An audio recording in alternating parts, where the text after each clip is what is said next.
हृदय से अभिनंदन करता हूं। आप सबको बुद्ध पूर्णिमा की कोटि कोटि बधाई देते हुए वर्तमान परिप्रेक्ष्य में हम सब मिलकर के भगवान बुद्ध के शांति, करुणा, मैत्री आदि के संदेशों को जन जन तक पहुंचाने और मानव कल्याण का मार्ग प्रशस्त करने का जो महात्मा बुद्ध का संदेश था, एक बार फिर से भारत की धरती से आप सभी आदरणीय भदंत और भंते दुनिया तक पहुंचाएंगे। मैं इसके लिए बुद्ध पूर्णिमा के अवसर पर आप सबका हृदय से अभिनंदन करता हूं। आप सबको मैं हृदय से बधाई देता हूं। मैं आभारी हूं अपने अंतर्राष्ट्रीय बौद्ध संस्थान के अध्यक्ष भदंत शांति मित्र जी का, जिन्होंने इस वीडियो कॉन्फ्रेंसिंग के माध्यम से आप सबके साथ संवाद बनाने का अवसर मुझे दिया है। वे एक सहज और सरल प्रकृति के महात्मा बुद्ध के संदेश को आम जन तक पहुंचाने के लिए निरंतर कार्य करने वाले एक भिक्षुक का जीवन व्यतीत करने वाले महात्मा बुद्ध के प्रमुख अनुयायियों में से हैं। समाज कल्याण, लोक कल्याण और राष्ट्र कल्याण से जुड़े हुए अनेक कार्यक्रमों में उनका सहयोग और सानिध्य निरंतर प्राप्त होता है। मैं इस अवसर पर एक बार फिर से अपने भदंत शांति मित्र जी का, आप सभी भदंत और भंते जितने भी यहां पर आज वीडियो कॉन्फ्रेंसिंग के माध्यम से मेरे साथ जुड़ रहे हैं, आप सबका मैं एक बार फिर से हृदय से बुद्ध पूर्णिमा की बधाई देते हुए आप सबका अभिनंदन करता हूं। हम सब जानते हैं कि आज पूरी दुनिया एक वैश्विक महामारी कोरोना की चपेट में है। वैश्विक महामारी हम सबकी आंखों को खोलने वाला भी है। जीवन में आत्मानुशासन का क्या महत्व होता है, आज जब हम होम क्वारंटाइन में या सेल्फ क्वारंटाइन में जीवन व्यतीत करने के लिए मजबूर विश्व मानवता हुई है, उन स्थितियों में आत्म अनुशासन के महत्व को भी हम सब समझ सकते हैं। प्रकृति के साथ समन्वय बना करके हम प्रकृति और जीव सृष्टि के आपसी समन्वय को कैसे आगे बढ़ा सकते हैं, आज का यह समय हम सबको इसके लिए सोचने के लिए भी मजबूर कर रहा है। महात्मा बुद्ध हम सब जानते हैं और आदरणीय प्रधानमंत्री जी ने भी अभी 2019 में संयुक्त राष्ट्र संघ के एक महत्वपूर्ण सम्मेलन को संबोधित करते हुए एक बात कही थी, जब उन्होंने दुनिया के सभी लोगों को एक संदेश दिया था और आदरणीय प्रधानमंत्री जी ने अपने महत्वपूर्ण संबोधन में एक बात कही थी कि हो सकता है कि दुनिया ने अपने स्वयं के अस्तित्व के लिए, स्वार्थ के लिए दुनिया को युद्ध दिए होंगे, लेकिन भारत एक ऐसा देश है जिसने दुनिया को बुद्ध दिए हैं, यानी महात्मा बुद्ध, जिनकी शांति, जिनकी करुणा, जिनकी मैत्री का संदेश विश्व मानवता के कल्याण का मार्ग प्रशस्त करता है। उन स्थितियों में एक बार फिर से भगवान बुद्ध की प्रासंगिकता इस वैश्विक महामारी के संदर्भ में भी हम सब जान सकते हैं, समझ सकते हैं। हम सब जानते हैं कि दुनिया के अंदर अब तक जितनी भी महामारी आई है, इन महामारियों में ज्यादातर में आपने देखा होगा, इसके पीछे का कारण कुछ न कुछ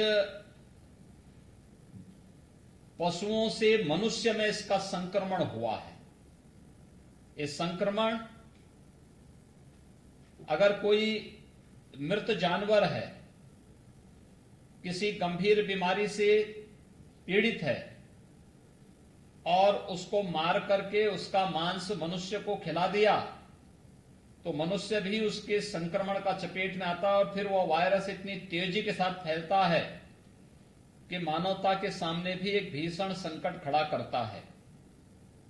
ये देखा होगा अपने दुनिया के अंदर कि इससे पहले भी जितनी महामारी आई है, पिछले एक सदी की सबसे बड़ी महामारी है कोरोना।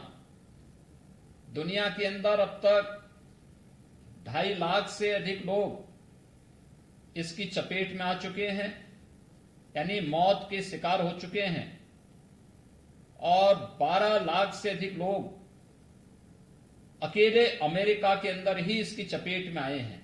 दुनिया के अंदर अगर हम देखेंगे तो संख्या लगभग 40 लाख पहुंच रही है। लेकिन इन सभी विपरीत परिस्थितियों में भी बुद्ध की यह धरती किस रूप में अपने आप को सुरक्षित करके रखी है। केवल उदाहरण मैं आपको देता हूं कि भारत की आबादी है 135 करोड़ की और अमेरिका की आबादी है कुल 33 करोड़ की, यानी अमेरिका से 102 करोड़ अधिक जनसंख्या भारत में निवास करती है। लेकिन उस सब के बावजूद भारत के अंदर समयबद्ध ढंग से लिए गए फैसले और दूरदर्शी फैसले के कारण, आदरणीय प्रधानमंत्री मोदी जी के कारण, यह देश आज कोरोना से पूरी तरह अभी सुरक्षित है। हमारे यहां संक्रमण की स्थिति को समय से लिए गए फैसले के कारण पूरी तरह रोकने में काफी बड़ी सफलता प्राप्त हुई है। मौत के आंकड़े भी हमारे देश में बहुत कम हैं। अगर हम इसकी तुलना अमेरिका से करें तो अमेरिका में अब तक 12 लाख से अधिक लोग इसके संक्रमण की चपेट में आए हैं और 2 लाख वहां पर अब तक अकेले अमेरिका में 72,000 से अधिक लोग इस बीमारी से मौत को प्राप्त हुए हैं। यानी ये चीजें इस बात को बताती हैं कि कहीं न कहीं अगर थोड़ी भी लापरवाही भारत के अंदर होती तो आप अनुमान कर सकते हैं कि अमेरिका की तुलना में भारत का जो मेडिकल सिस्टम है उतना मजबूत नहीं होगा। लेकिन उस सब के बावजूद समय से लिए गए फैसले और भारत के नागरिकों के द्वारा अपने नेतृत्व पर विश्वास का परिणाम किस रूप में सामने आता है कि भारत की 135 करोड़ की आबादी अपने आप को सुरक्षित महसूस करती है और हर एक व्यक्ति प्रधानमंत्री मोदी जी के कहने पर पूरी तरह अपना सहयोग देता है। अमेरिका के अंदर 72,000 से अधिक मौतें, 12 लाख से अधिक लोग संक्रमित होने और वहां पर लोग अनुशासन को भी मानने को तैयार नहीं है। ऐसे ही पश्चिमी यूरोप की भी स्थिति है। जो यूरोप के बड़े बड़े देश हैं उन सबको अगर जोड़ा जाए तो उनकी आबादी कुल 19 करोड़ है। और उत्तर प्रदेश की आबादी को अगर हम देखेंगे तो उत्तर प्रदेश की आबादी हमारी 23 करोड़ है। अगर यूरोप के उन देशों की स्थिति को हम देखेंगे तो वहां पर संक्रमण की स्थिति भी 10 लाख से ज्यादा है और 1 लाख से अधिक मौतें हुई हैं। और अगर हम उत्तर प्रदेश के अंदर देखेंगे, हमारे पास कोरोना के एक्टिव केस वर्तमान में केवल 1800 हैं और कोरोना से जो मौत उत्तर प्रदेश में हुई है मात्र 56 है। ये देश की लड़ाई में उत्तर प्रदेश के नागरिकों का जो योगदान है उसका परिणाम है। हर व्यक्ति ने लॉकडाउन का पालन किया, आत्मानुशासन में रह करके उन्होंने पूरे संयमित तरीके से जिस व्यवस्था का अनुपालन किया, जिसका परिणाम है कि उत्तर प्रदेश में भी काफी हद तक हम लोग अब तक इस बीमारी को नियंत्रित करने में सफल रहे हैं। लेकिन हमारे सामने अभी चुनौती है और ये जो चुनौतियां बनी हुई हैं, इन चुनौतियों से अभी और आगे जाने की आवश्यकता है। उन स्थितियों के लिए हम लोगों ने, प्रदेश सरकार ने, केंद्र सरकार ने नागरिकों की सुविधा के लिए अलग अलग व्यवस्थाएं भी बनाई हैं। लॉकडाउन का परिणाम क्या होने वाला है, प्रधानमंत्री मोदी जी इस बारे में जानते थे, इसलिए उन्होंने प्रधानमंत्री गरीब कल्याण पैकेज की घोषणा की। गरीब कल्याण पैकेज में 80 करोड़ लोगों को शासन की सुविधा का लाभ मिल रहा है। किसी को राशन मुफ्त में देने की व्यवस्था, किसी को जनधन योजना में पैसे मिलने की व्यवस्था, किसानों को प्रधानमंत्री किसान सम्मान निधि में हर माह 2000 रुपये देने की व्यवस्था, पेंशन धारक चाहे वह वृद्धावस्था पेंशन हो, दिव्यांग पेंशन हो या फिर विधवा महिला पेंशन हो, इन सबको अतिरिक्त पैसे देने की व्यवस्था हो। युवाओं के लिए कार्यक्रम चल रहे हैं, ऑनलाइन शिक्षा की व्यवस्था प्रारंभ हुई है। बहुत सारे ऐसे कार्यक्रम इसके साथ ही प्रारंभ भी हुए हैं जो इन चीजों को हमें आगे बढ़ाने के लिए प्रेरित करता है कि वास्तव में शासन का उद्देश्य लोक कल्याण होना चाहिए। जो भगवान बुद्ध ने कहा था, जो भगवान महावीर ने कहा था, तीर्थंकर महावीर ने कहा था, जो हमारे सभी ऋषि मुनियों ने कहा था, उन सभी की बातों पर विश्वास करते हुए उसे अपने जीवन का हिस्सा बनाते हुए जब हम कार्य करेंगे तो लोक कल्याण के बारे में व्यक्ति सोचता है। और यही कार्य हमने प्रदेश के अंदर भी प्रारंभ किया। प्रधानमंत्री गरीब कल्याण पैकेज को घोषित करने के साथ ही हम लोगों ने प्रदेश सरकार के स्तर पर भी उन सभी गरीबों के लिए, चाहे वह मनरेगा के मजदूर हों, हमारे प्रदेश के अंदर निर्माण श्रमिक हों, हमारे प्रदेश के अंदर चाहे वह फेरी नीति से आच्छादित होने वाले ठेला है, खोमचा है, रेड़ी है, पटरी व्यवसायी है, पल्लेदार है, रिक्शेदार है, रिक्शा चलाने वाला है, ई रिक्शा चलाने वाला है, या फिर कुली है, इन सब के अलावा गांव में काम करने वाले जितने भी ऐसे शिल्पकार हैं जिनकी शिल्प ने गांव की अर्थव्यवस्था को स्वावलंबन की ओर अग्रसर किया है, उन सब के लिए भी हम लोगों ने खाद्यान्न के साथ साथ भरण पोषण भत्ता की व्यवस्था भी की। हम लोगों ने प्रदेश में वृद्धावस्था पेंशन, दिव्यांग पेंशन, कुष्ठावस्था पेंशन या फिर निराश्रित महिला पेंशन, इन सब की राशि को भी एडवांस में सभी लोगों को देने की व्यवस्था की। ये लगातार क्रम चल रहा है। लेकिन साथ साथ उत्तर प्रदेश के बाहर जो हमारे प्रवासी कामगार और श्रमिक रहते हैं, वे उत्तर प्रदेश के निवासी हैं, लेकिन कोई महाराष्ट्र में, कोई मुंबई, कोई गुजरात में, कोई कर्नाटक में, कोई राजस्थान में, कोई दिल्ली में, कोई पंजाब में, कोई हरियाणा में, कोई मध्य प्रदेश में, अलग अलग हिस्सों में वे लोग काम करते हैं। उन लोगों की भी सुरक्षित वापसी की तैयारी हम लोगों ने की और अब तक हम लोग प्रदेश में लगभग 7 लाख प्रवासी कामगार और श्रमिकों को पहली मार्च से लेके अब तक लाने में सफल हुए हैं। सुरक्षित रूप से लाने, उनके लिए यहां पर भोजन की व्यवस्था करने, फिर उन्हें उनके घर तक पहुंचाने, घर में उन्हें खाद्यान्न उपलब्ध कराने, उन्हें 1,000 रुपए का भरण पोषण भत्ता देने की व्यवस्था वहां पर उन सब लोगों को की। और आज ये सिलसिला लगातार चल रहा है। अब तक हम 46 ट्रेनों से, पहले यानी इधर 4 मई से लेकर के अब तक 46 ट्रेन से हम लोग देश के अलग अलग भागों में जो हमारे लोग रहते हैं, प्रवासी कामगार और श्रमिक रहते हैं, इन सबको सुरक्षित वापस लाने की व्यवस्था हम लोगों ने की और इनको सुरक्षित हम लोग ला रहे हैं। हमारे यहाँ के जो छात्र कोटा में प्रतियोगी परीक्षाओं की तैयारी करते थे, इन सभी छात्रों की भी सुरक्षित वापसी की तैयारी हम लोगों ने प्रारंभ की और उन्हें सुरक्षित अपने घरों तक पहुंचाया। इसके साथ ही हम लोगों ने प्रदेश के अंदर प्रयागराज में 15,000 छात्र हमारे ऐसे थे जो प्रतियोगी परीक्षाओं की तैयारी करते थे, उन्हें भी सुरक्षित उनके घरों तक पहुंचाने का कार्य किया गया।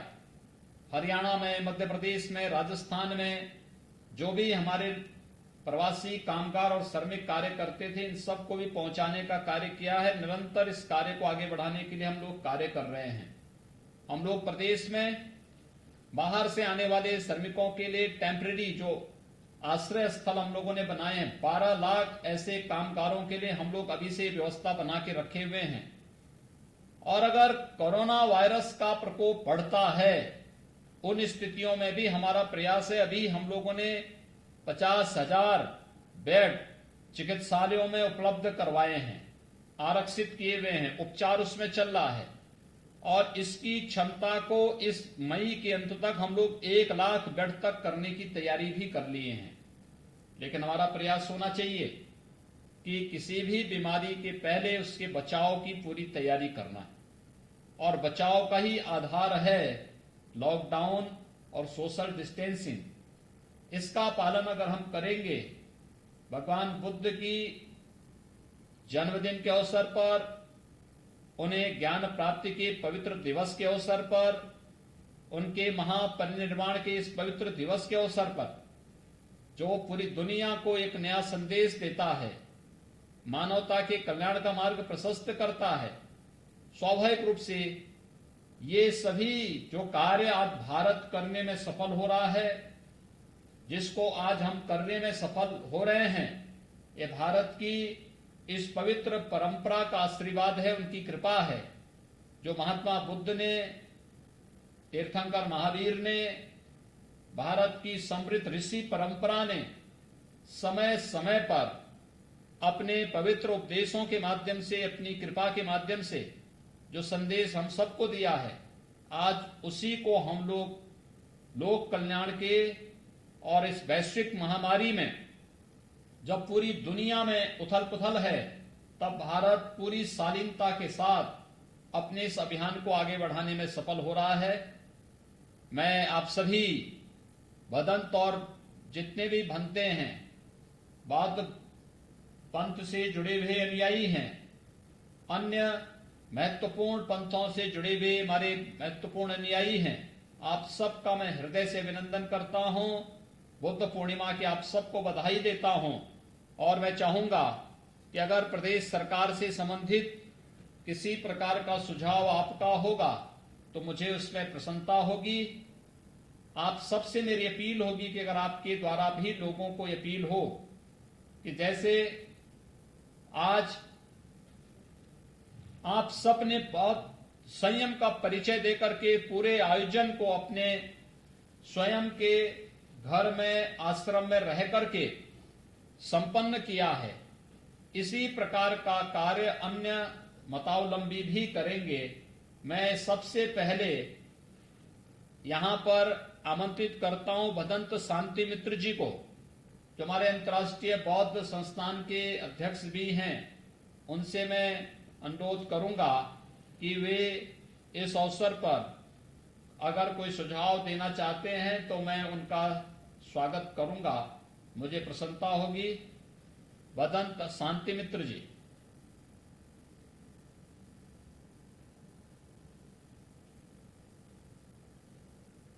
उनका नहीं आ रहा है।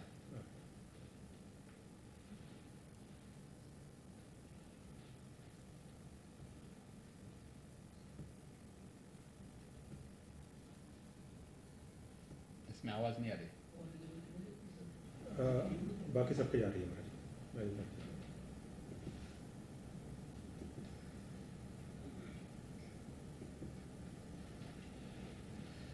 वीडियो नहीं आ रहा। क्यों? उनका वीडियो उन्होंने कुछ क्लिप कर दिया होगा, इतनी आवाज तो आ जाएगी महाराज।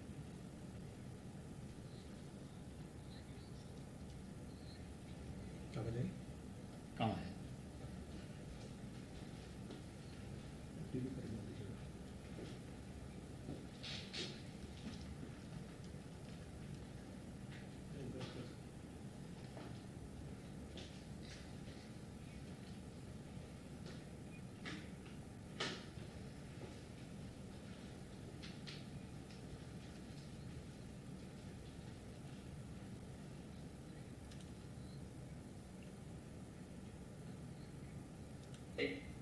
हमारे बीच में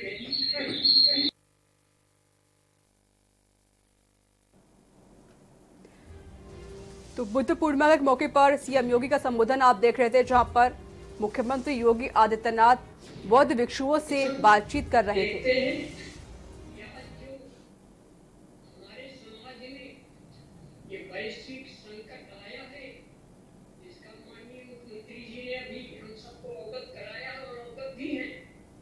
हम सब लोग, सभी पंथ के लोग, पूरे मानव समाज के। तो बुद्ध पूर्णिमा के मौके पर सीएम योगी का संबोधन आप देख रहे थे, जहां पर बौद्ध भिक्षुओं से सीएम योगी वीडियो कॉन्फ्रेंस के जरिए बातचीत कर रहे थे। सीएम योगी ने कहा कि आज भी भगवान बुद्ध की प्रासंगिकता है और इसको लेकर पिछले सदी की सबसे ज्यादा जो खतरनाक बीमारी है वो कोरोना वायरस है, और इसी को लेकर जिस तरीके से उदाहरण देते हुए उन्होंने ये कहा कि अमेरिका में जिस तरीके से जो आंकड़े लगातार बढ़ते जा रहे हैं, लेकिन इंडिया में इस तरीके के आंकड़े काफी कम हैं और भारत पूरी पुरजोर कोशिश कर रहा है इस कोरोना वायरस को हराने की। तो महामारी में आत्मानुशासन समझने की सबसे ज्यादा जरूरत है। अनुशासन का पालन करना बेहद जरूरी है। समय समय से यहाँ इसमें रुचि लिए बैठे और संकल्प लिए हैं। यह बड़ी एक ऐतिहासिक बात है। आप देखें, हमारे पंडित जी भी और विभिन्न पंथों के लोग अभी ज्यादा नहीं आए हैं।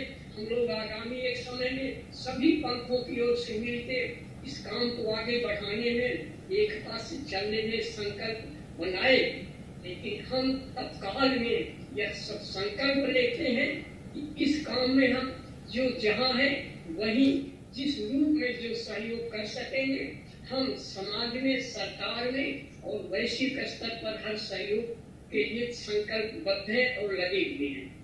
यह प्राकृतिक एक आपदा है जो हम प्रकृति के विपरीत जितना हुए, यह उसी का परिणाम थोड़ा से ज्यादा आया।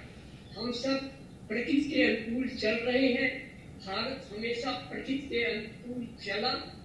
हमेशा से भारत ये आदिकाल से ये सनातन प्रक्रिया रही है कि हम सब प्रकृति के अनुसार धर्म को मानते हैं। धर्म प्रकृति का ही धर्म है, एक है।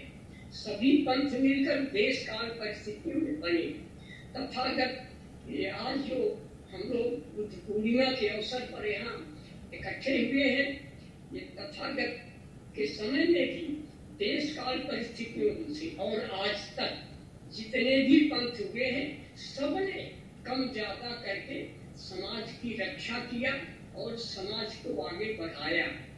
आज उसी प्रकार हम लोग आज की परिस्थितियों में सभी जात, सभी पंथ के लोग एक साथ मिलकर देश में, विदेश में और हर स्तर से एकता बनाए रखें, ये संकल्प करें। और हम लोग यह संकल्प बना भी चुके हैं। अंतरराष्ट्रीय बौद्ध शोध संस्थान के हमारे जितने सदस्यगण हैं सभी और उनके साथ अन्य सहयोगीगण, गांव स्तर पर ये बात आगे जा रही है कि हम प्रकृति के अनुसार चले। जो हमारा प्रकृति से आगे बढ़ेंगे, विपश्यना साधन ही हम सभी पंथों को जोड़ने का एक माध्यम है। उसमें तमाम लोग लग गए हैं और अपने हम माननीय मुख्यमंत्री जी जो एक ऐसा हम लोगों का सौभाग्य है कि एक ऐसे योग्य और कुशल मुख्यमंत्री हम सबको मिले। आप देखें, ज्यादा न कहने का अवसर है, फिर भी इधर 20 अप्रैल को माननीय मुख्यमंत्री जी के श्री आनंद सिंह बिष्ट का जो दिवंगत हुए, वो उनके अंतिम संस्कार में भी नहीं गए और हम सबके बीच रहे। यह युग ऐतिहासिक परिवर्तन का एक आदर्श है हम सबके लिए कि वो हम सब पर है, पूरे समाज के लिए इतनी बड़ी समर्पण की हमने मिली। और आज जो देख रहे हैं, भारत का शासन धर्म का शासन है और पंथ निरपेक्ष। यही ये बाबा साहब भीमराव अंबेडकर का भी सपना था।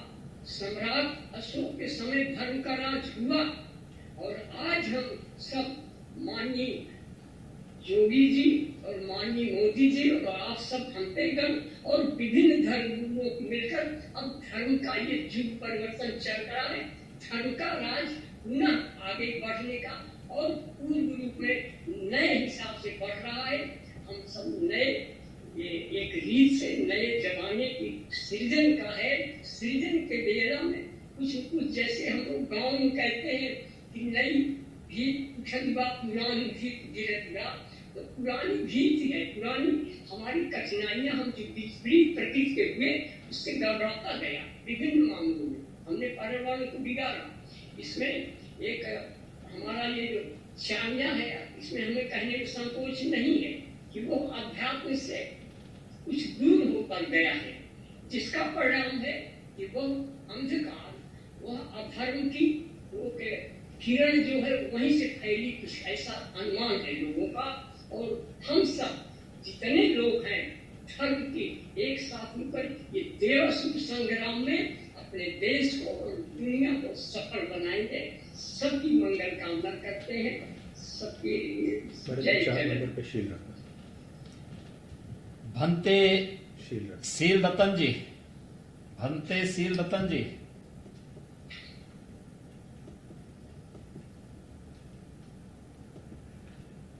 अपना खुद ही नोट कर लिए। देवानंद वर्धन, देवानंद वर्धन उसके बाद ये है नहीं, ये नहीं, देवानंद वर्धन। भंते देवानंद वर्धन,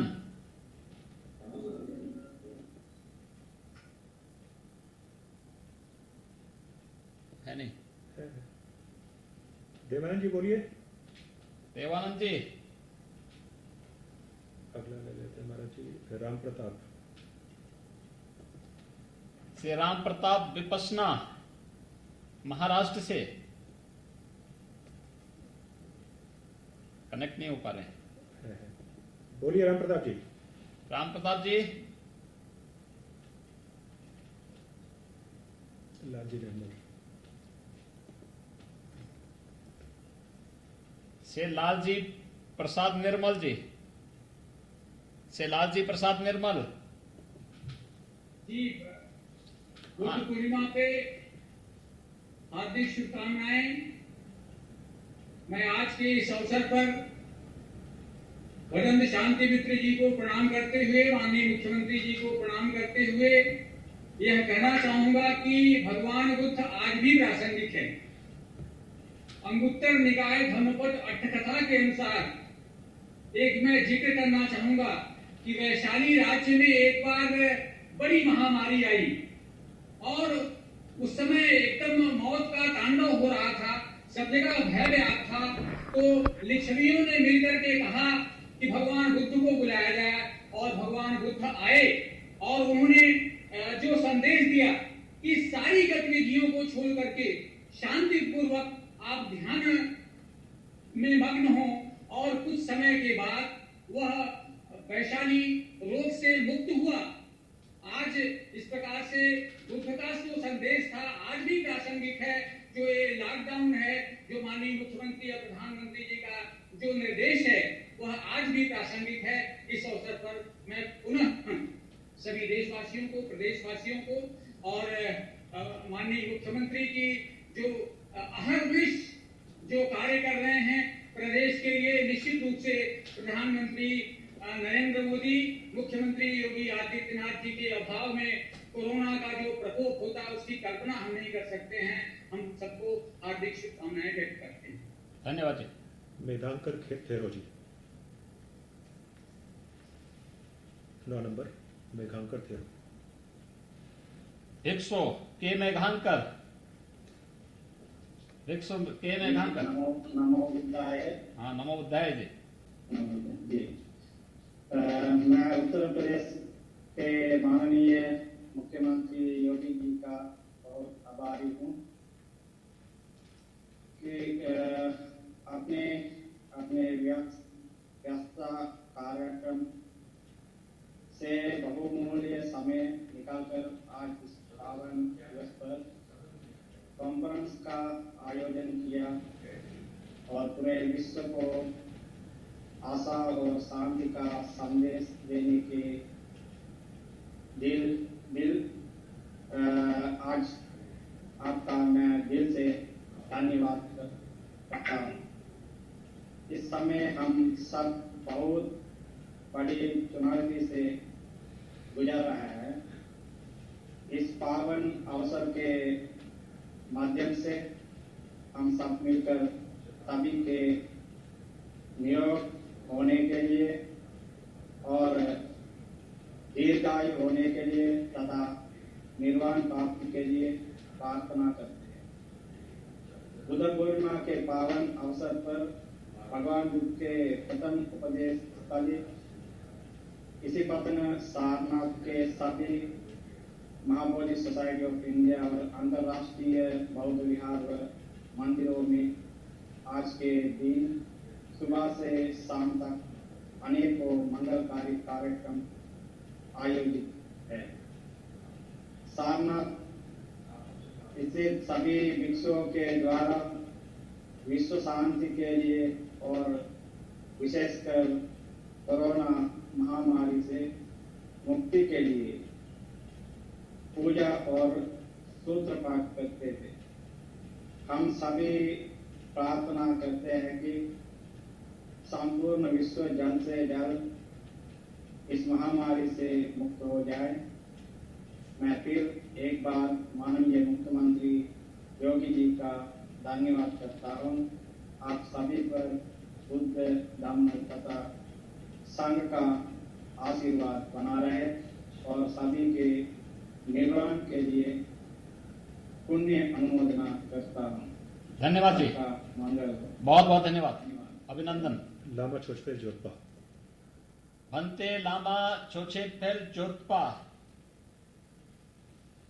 नमस्कार। नमस्ते जी। सुख और शांति चाहने वाले सभी लोगों को बहुत बहुत शुभकामना है बहुत जयंती के अवसर पर। हाँ जी। मैं 3 मिनट 3 प्रार्थना करना चाहता हूँ। सबसे पहले भगवान बुद्ध को, दूसरा जो सरकार और प्रशासन, तीसरा सभी देशवासियों को। सबसे पहले भगवान बुद्ध के सामने वंदना करता हूँ। नमो तस्सा भगवतो अरहतो सम्मा संबुद्धास्सा।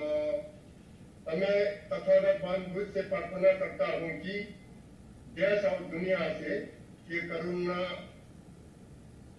बीमार को खत्म हो, सबको सुख और शांति जल्दी मिले। दूसरा में देश के विभिन्न धर्मों से जुड़े हुए, विभिन्न जाति से जुड़े हुए, विभिन्न राजनीति से जुड़े हुए, इस समय कृपा करके राजनीति न करें, सबको एकजुट होकर माननीय मोदी जी और योगी जी के प्रयास को यानी साथ दे के देश और दुनिया से ये कोरोना बीमार को खत्म करके और सुख शांति से जुड़े। तीसरा मैं पूरा देशवासियों को प्रार्थना करता हूँ कि सरकार और शासन प्रशासन के निर्देशों को निर्देशों को पालन करे, सख्ती से पालन करे, वो घर में रहे, सुरक्षित रहे, ताकि हम सब जल्दी से जल्दी ये गंभीर यानी बीमार से जल्दी खत्म हो, ये बीमार जल्दी खत्म हो, सुख शांति जल्दी मिले, देश को आगे बढ़ने में हम सबके सहयोग हो। धन्यवाद। धन्यवाद जी, अभिनंदन, धन्यवाद। आचार्य लोकेश जी। तो बुद्ध पूर्णिमा के मौके पर सीएम योगी संबोधन आप देख रहे थे, जहां पर बौद्ध भिक्षुओं से सीएम योगी ने बातचीत की और उन्होंने कहा कि जिस तरीके से जो भारत लॉकडाउन की वजह से यहाँ पे भारत में जो लोग परेशान हो रहे, कोरोना वायरस को जिस तरीके से फैला हुआ है, लोग काफी परेशान हो रहे हैं, इसको लेकर भारत सरकार पूरी कोशिश कर रही है, योगी सरकार पूरी कोशिश कर रही है कि इस कोरोना वायरस को कैसे भारत से खत्म किया जाए। और